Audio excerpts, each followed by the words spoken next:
All right, this equation represents the profit a business makes at time t in months over a year. So at one, that would be the end of January. 2 is the end of February. So forth. When does a business make a maximum and minimum profit? Now, when you hear the word maximum minimum, this is amount of money. Aren't you just looking for the maximum minimum value from 0 to 12 of the graph? And the way you find that, don't you set the derivative equal to 0? And then see which is the max, which is the min? But if we're using a calculator, do we have to set the derivative equal to 0? No. Isn't there a button on your calculator to find that? There is simply a button on your calculator to find that. Now, if you were to just graph this on your calculator, all right, you would get a graph that looks something like this. From 0 to 12, you get something that looks like this. It looks something like that. That's 12 when you graph it. That is actually not that great of a graph, but it works. And then, if I want to find my maximum amount of profit, you should notice that would be here. That is your max. Your minimum amount of profit would be there. Now, how would you, using a calculator, find your maximum amount of profit, and how would you find your minimum amount of profit? There is a button that is under the trace button that says max and min. And all you do is, using that max button, you would choose left and right. You choose any values left and right of here. Got it? And then it would give you the max. And when you do that, what you would come up with is pi comma 3. Comes out nice and neat. So you actually could have done this pretty easily without a calculator.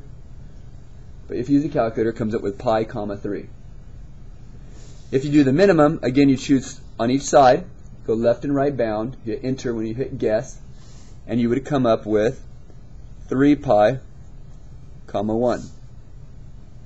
So what this is saying is, if this pi is the month, now we don't have a pi month, so that would be January, February, March, a little bit after March, so April, mid-April, because between 3 and 4, we okay with that? Somewhere in there you'd have your max amount of profit. 3 represents how much money you'd have. Now, not just $3, that'd be a terrible business, but probably this in thousands, $3,000, or in millions, $3 million would represent that. And your minimum amount of profit looks like would be 3 pi, which would be 9.4, which you can think about that in months, and that would be 1,000 or whatever 1 represents. That's your lowest amount of money you make per year. And that's it. So we got those two. Now if you didn't have a calculator, again, you drive it, set it equal to 0, solve it, find your max and min using first or second derivative test, you're good to go. How much do they make a year? How much do they make a year? Well, if that's how much they made after 3.14 months, that's how much they made at, not after, but at 9.4 months, aren't you just going to add up all these incomes? Because you're making that much. And how do you add up a whole bunch of incomes? You integrate. And what are you going to integrate from? You go from 0 to 12, the end of the 12th month. And watch this. Just put P of t. Do you have to really write sine 1/2? I mean, t over 2x plus 2? No. That's good. It's easier just to write that. Can you do that on your calculator? Yeah, you can usually do it on function integrate, or you can do it under the trace category. It's real simple. When you integrate it, you'll get approximately 24.08. So for the whole year, that's how much profit they made. 24.8 thousand, whatever, again, let's talk about thousand, 24.08 thousand bucks they made for the whole year.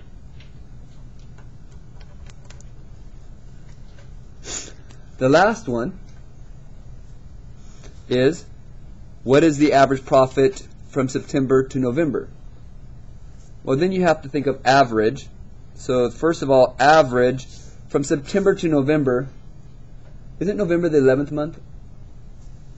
Don't you put like a 1 over, then don't you go 11 minus September? Isn't that the 9th month? Is that okay? But that's actually going to mess us up, isn't it? Because that only gives us 2 months. What's 9 minus 11 minus 9? Do you follow me? It's kind of tricky, but do you understand you actually do 11 minus 8? You follow me? Because it's kind of tricky when you're thinking word problems. You got to. It would have been easier for me to basically put 1 over 3. Do you follow me? It's a little bit tricky, but do you understand it's 3 months worth? So 1 over 3, and then what's the interval going to be? Isn't it from 8 to 11?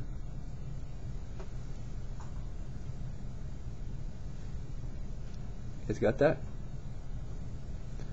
And from that, this is still going to be P of t dt. And when you do that one, what you end up with, I got to do that one real quick because I think I didn't do something.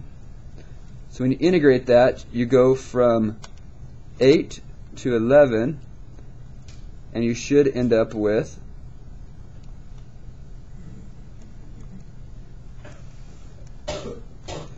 from 8 to 11, you end up with 1.294. You get approximately 1.294, but then don't you have to then divide that by what? 3. So you then divide that by 3. 1.294 divided by 3 is 0.431. That would be your approximate value, the average amount of income you're making from September to November. Okay. Using your calculator, you can also do a lot of this by hand. It just might be a little bit more difficult.